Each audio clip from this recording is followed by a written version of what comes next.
And joining us right now here on the phone, I'm not saying he's a suspect in the Bo inflatable shooting, but he's not been ruled out. That would be, of course, Tom King of the Nashua Telegraph, who joins us here on the program. Hello, Mr. King. How are we doing tonight? Not bad. Now, this is a good day. Is Phillip Rivers, an old man. I mean, I'm running around the house with the Nerf football today, just firing BBs all around. I mean, I'm finding out the hard way that lambs can't catch footballs, but that's all right. They're replaceable just like players, right? So, this is great. This is great. It's a big day for old guys. Big day for old guys. Exactly. Absolutely.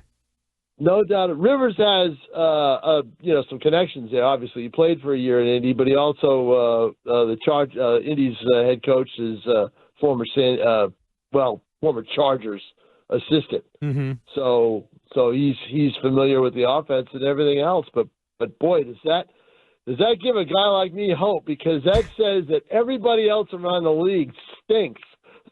There's just not a lot of good quarterbacks around the league. I mean, there's got to be nothing. If you're pulling a guy who is a Hall of Fame finalist, he's been out of the league long enough. He's a Hall of Fame semifinalist, and you're pulling him out of retirement to come play. They must, number one, it's one of two things. I think number one, they're just so insular, and now that the old man's gone, they just want to go with people that they know. And I understand that. The Patriots are kind of like that. A lot of teams are like that. Or number two, what you just said, that there's no other quarterbacks that they even want to take a look at. There's got to be someone out there who's under 44 that can give you something, right?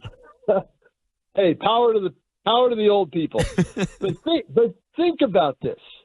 Not only are we talking about quarterbacks who may not be playing right now, who they could take a look at, we're talking about practice squad quarterbacks that all you have to do is just take them. You just take them you sign them off the practice squad, off the team. Right. Any guy on a practice squad is eligible to be signed by another team, and they're not even doing that. I know.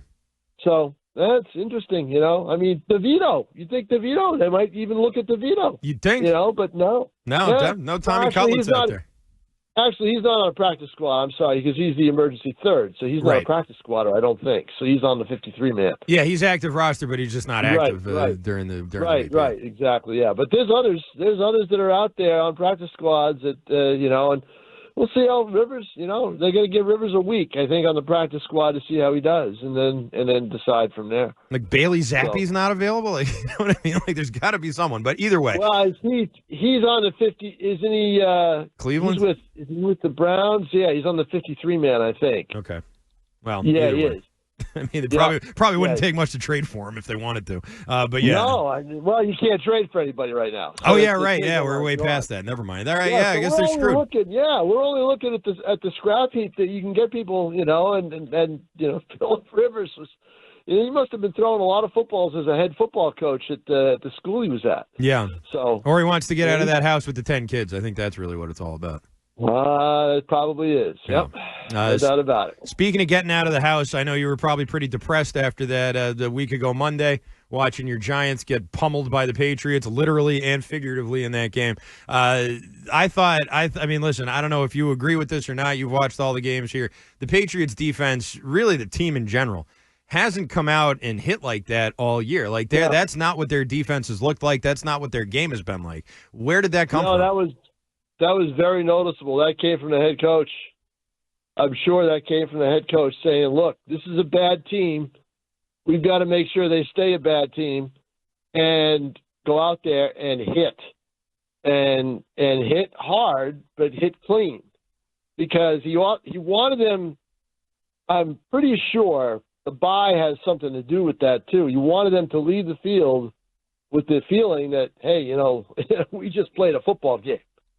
And we're going to have some time off before we play another one. So let's go all out. And that's what he wanted them to do. And they did that. And, kudos to them. I mean, that's what football's all about. And that's one of the reasons, it'll be interesting to see on Sunday whether that trend continues or not.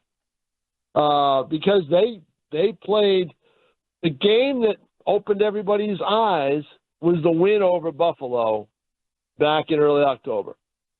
And they didn't hit quite like they did against the Giants, but they hit hard in that game. They played a very tough physical game. And if they play that way again on Sunday, they'll win. And I think Mike Vrabel is looking at the calendar too and saying this is the time of year where you separate the men from the boys here, and you're playing in some cold weather and you got to hit hard, and finesse football sometimes this time of year doesn't do it. So I think that's the other thing that they were probably looking at. Yeah, which will be interesting because they can't hit Josh Allen like they hit Dart, because you hit Josh Allen, it might hurt the defender more almost as much as it hurts Allen. Yeah. So it's probably not going to look like he stepped on a landmine, which is what it looked like when Jackson Dart got hit on the sideline there. God, yeah, no doubt about it. Dart just didn't run out of. I mean, I had some mixed feelings about that play because Dart was trying to run for a first down, right, and he was close to it. So that's I can understand why Dart had a little bit of pushback in his post-game press conference. So, but that certainly sent a message with the way they hit in that game. And it was a good defensive game for them. And they're going to have to play a good defensive game on Sunday because of what we saw on last Sunday when the Bills beat Cincinnati. We saw, Josh Allen is going to have to take over for them to be successful, obviously. He's going to have to play like he did last Sunday. But they also need more out of James Cook, which they didn't get the first time when they played the Patriots. And that was also a Patriots team that was doing, with Milton Williams in the middle, of course. They were stopping the run a lot better, yeah. Right. And Milton Williams' absence now could be a factor in making this a little different, at least a little different way, the way Buffalo attacks it. I think Buffalo's going to come out and they're going to try to establish the run. And the weather might be a factor, too. I don't think it's going to snow in Foxborough. It may snow up here, but I think it might be raining, if it doesn't clear out right away because the game stayed at 1 o'clock, which I thought it would.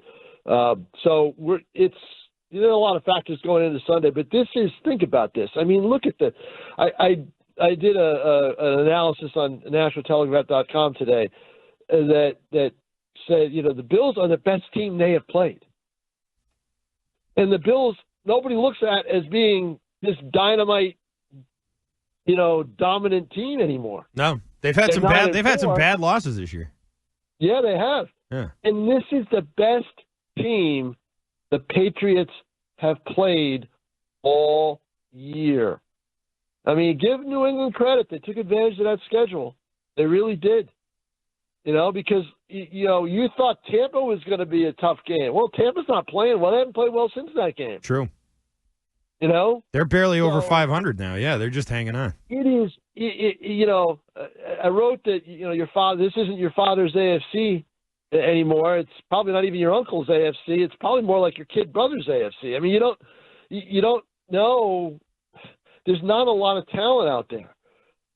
If I were to tell you before the season started that Lamar Jackson may not make the playoffs, probably won't make the playoffs.